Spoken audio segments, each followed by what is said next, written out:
America के पूर्व राष्ट्रपति डोनाल्ड ट्रंप पर इसी साल 2 बार हमले हो चुके हैं। हालांकि वो बाल बाल बच गए। इस बीच अमेरिका की खुफिया एजेंसियों ने डोनाल्ड ट्रंप को आगाह किया है कि उनकी जान को खतरा है और एक मुस्लिम देश उनकी जान के पीछे पड़ा है। डोनाल्ड ट्रंप को जान से मारने के लिए खतरनाक प्लान सामने आया है, जिससे अमेरिका में अराजकता फैलाने की साजिश का भी खुलासा हो गया है। तो क्या कुछ है पूरा मामला, सब कुछ आपको विस्तार से बताते हैं हमारे खास शो बियॉन्ड बॉर्डर में। नमस्कार, आप देख रहे हैं कैपिटल टीवी और मैं हूं आपके साथ पारुल त्रिपाठी।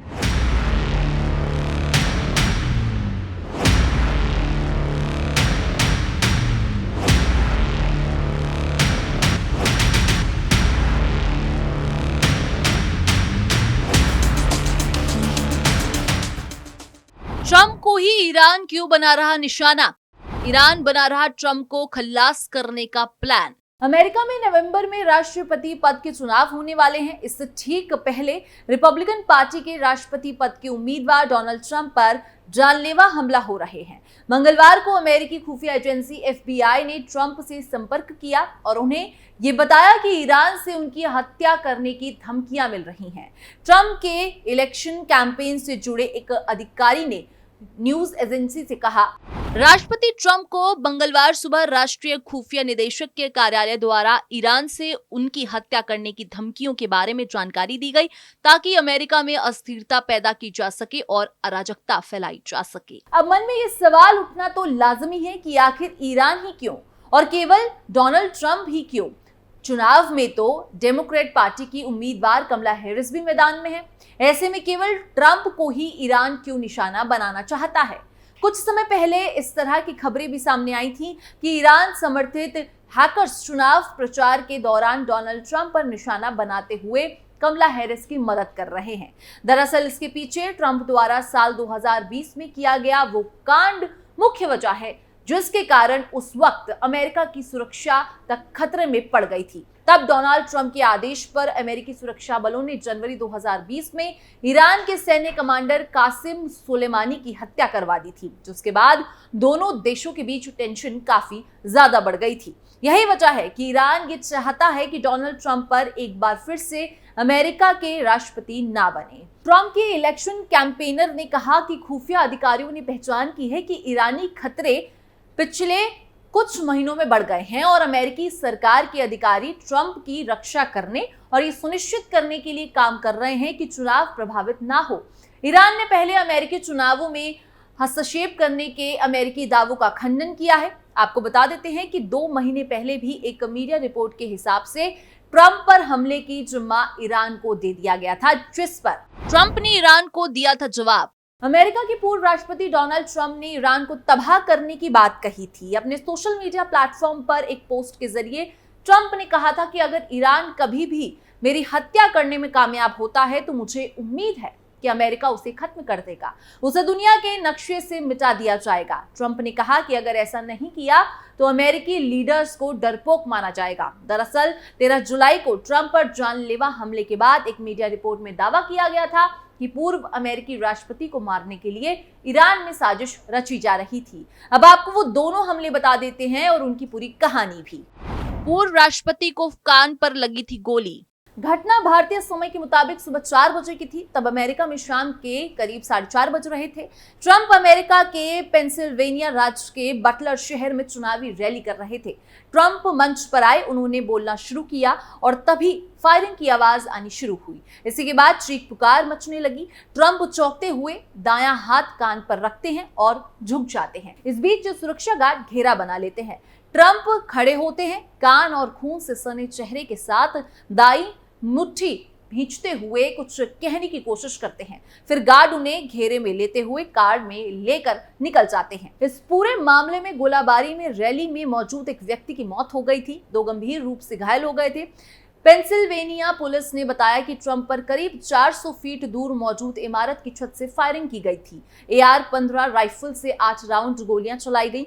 पहले राउंड में 3 और दूसरे राउंड में 5 गोलियां चलाई गई थी। पुलिस ने बताया था कि संदिग्ध शूटर मारा गया था। उसकी उम्र 20 साल की थी। वो ट्रंप की ही रिपब्लिकन पार्टी का समर्थक था। इसके बाद आपको बता दें कि हमले का सिलसिला यही नहीं रुका। इसके बाद पार्टी प्रोग्राम के बाहर AK-47 के साथ युवक गिरफ्तार। अमेरिका के पूर्व राष्ट्रपति डोनाल्ड ट्रंप पर एक बार हमला होने के बाद फिर से हमले का खतरा मंडराया। अमेरिका के मिल्वॉकी शहर में उनकी रिपब्लिकन पार्टी के कन्वेंशन के बाहर पुलिस ने 21 साल के एक युवक को AK-47 के साथ गिरफ्तार किया था। इसके कुछ ही समय बाद 43 साल का एक सैमुअल शार्प दोनों हाथों में चाकू लिए नजर आया। उसमें एक व्यक्ति पर हमला किया। इसके बाद पुलिस ने तुरंत उस पर फायरिंग कर दी, जिसमें सैमुअल की मौत हो गई। इन दोनों घटनाओं के बाद अमेरिका की पुलिस अलर्ट पर है। ट्रंप पर हमले की जांच में सामने आया कि अमेरिकी अधिकारियों को कई हफ्ते पहले ईरान से ट्रंप को मारने के लिए रची जा रही साजिश की जानकारी मिली थी। अमेरिकी मीडिया के मुताबिक सीक्रेट सर्विस ने इंटेलिजेंस मिलते ही ट्रंप की सिक्योरिटी बढ़ा दी थी। हालांकि ट्रंप पर हमला करने वाला थॉमस इसी साजिश का हिस्सा था या नहीं, इसकी कोई जानकारी अभी तक नहीं मिल पाई है।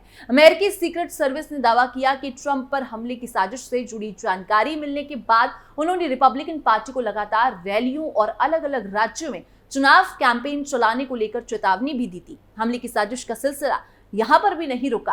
ट्रंप गोल्फ क्लब शूटिंग की कहानी। अमेरिका के पूर्व राष्ट्रपति डोनाल्ड ट्रंप पर 64 दिनों के बाद एक बार फिर से जानलेवा हमले करने की कोशिश की गई थी। एक रिपोर्ट के मुताबिक ट्रंप फ्लोरिडा में पाम बीच काउंटी के इंटरनेशनल गोल्फ क्लब में खेल रहे थे। तभी उनकी सुरक्षा में लगे सीक्रेट सर्विस एजेंट को झाड़ियों में एक संदिग्ध छिपा दिखाई दिया। उसके पास AK-47 जैसी राइफल और GoPro कैमरा था। बंदूक का निशाना गोल्फ कोर्स के तरफ था।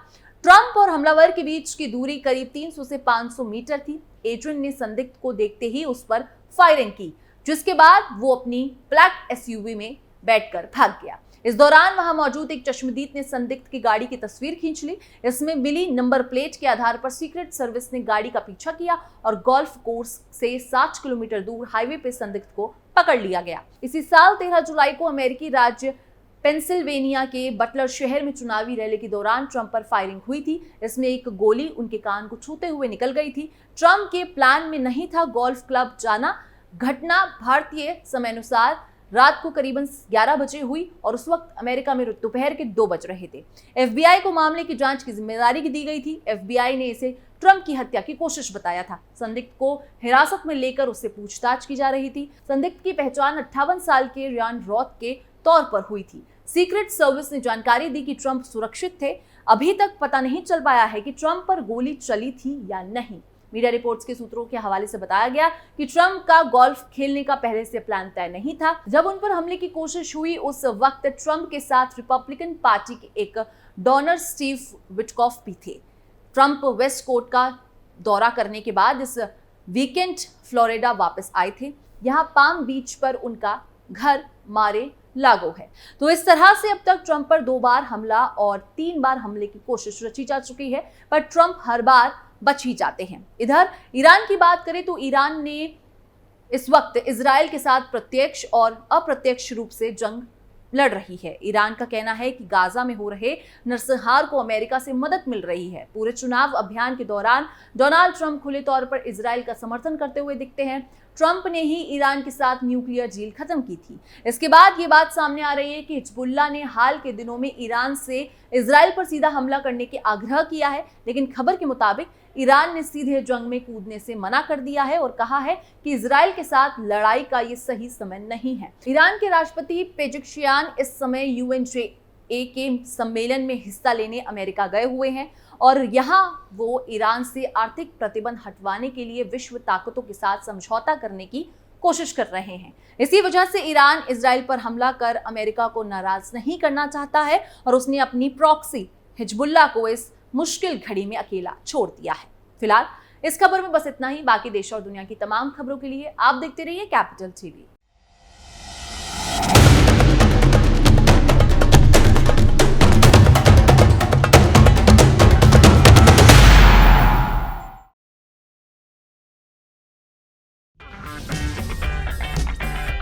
अगर आपको हमारा वीडियो पसंद आया हो तो इसे लाइक करें, हमारे चैनल को सब्सक्राइब करें और हाँ, बेल आइकन दबाना ना भूलें ताकि आप तक हमारे वीडियो की नोटिफिकेशन पहुंचती रहे।